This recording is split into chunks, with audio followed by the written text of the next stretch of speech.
I'm Kyle, this is Mac, and you're watching Big Dog Bermuda.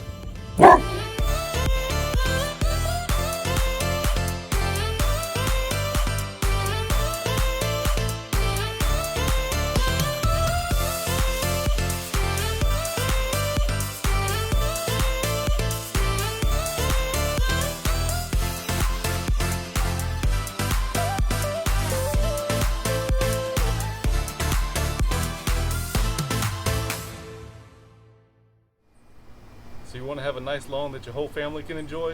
I'm going to give you 3 steps to get you started.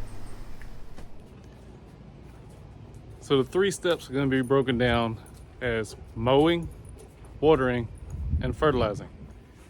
Now mowing can be kind of broke down into two steps. You're going to have your height of cut and your frequency. Now the lower you want to go, the more you're going to have to mow. It's just that simple. So currently I'm cutting at 1 inch, and I mow just about every other day. I could probably extend that out a little bit, but I enjoy mowing. I would say at 1 inch, 3 inches, 3 days is probably going to be your max. If you want to mow less than that, you may want to either look into a product to slow down the growth a little bit, or you may want to raise your height of cut up to 1.25 inches, 1.5 inches, something like that. Now, mowing at 1 inch, you just don't go out and mow it at 1 inch. You have to go out and cut lower than 1 inch and let it grow up to 1 inch. That's going to be your key.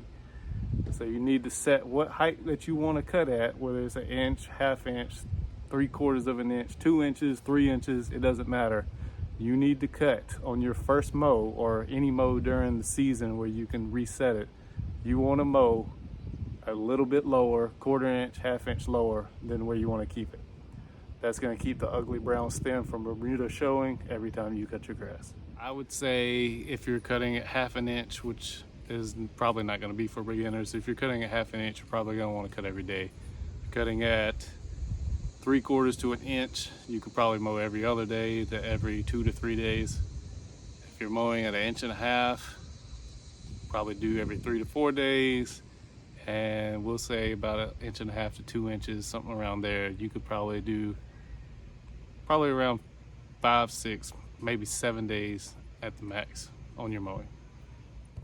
I have a buddy that I work with. He's cutting every 7 days. I told him, I said 7 days is going to be your max, and he's cutting on level 2 on his mower. He doesn't know how high that is. He knows he likes it at level 2, but he started off at level 1 and bumped it up to level 2. He's been cutting every seven days.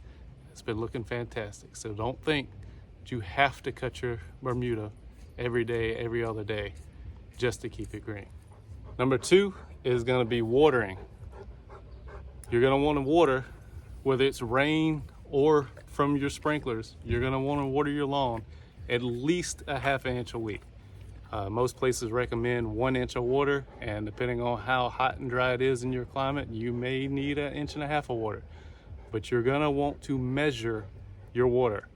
That way you know exactly how much is going down. If you overwater it, you're gonna open yourself up to fungus. If you underwater it, you're gonna dry your plant out, and that's just gonna make it that much more difficult to have a green yard.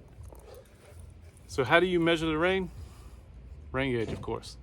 These I got off of Amazon. They come in about a pack of 4. That way you can set them around your yard when you turn your sprinklers on and see how much water you're getting, because if they're right on the sprinkler, you're probably going to get more water at that spot, and if they're further away, you're going to get less. So that way you can measure in each spot. What do you think, Matt? That way you can measure in each spot how much water you're getting, and that's going to help you on your goal to getting the greener grass. So the last and final steps are going to be feeding your lawn, fertilizing. Fertilizer, you've got to have it.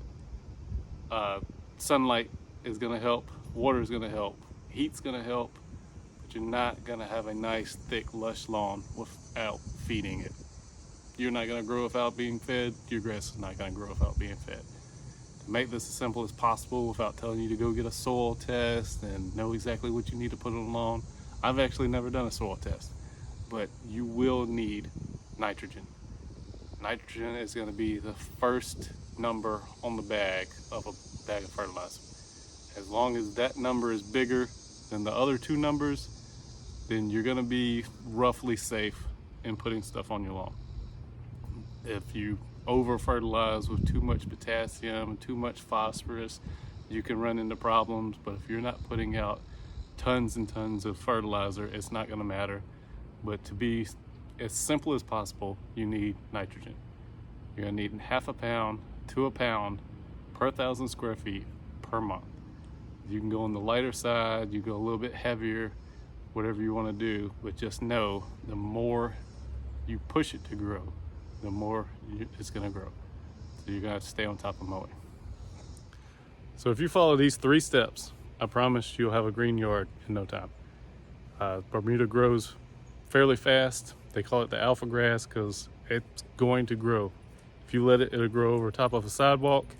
It'll grow over your water meter. It'll just cover stuff. It'll grow in your flower beds. To people that do not have a Bermuda grass lawn and they have Bermuda grass in their lawn, it's an invasive weed that they cannot get rid of. So I hope this video helps you, and we'll see you on the next one.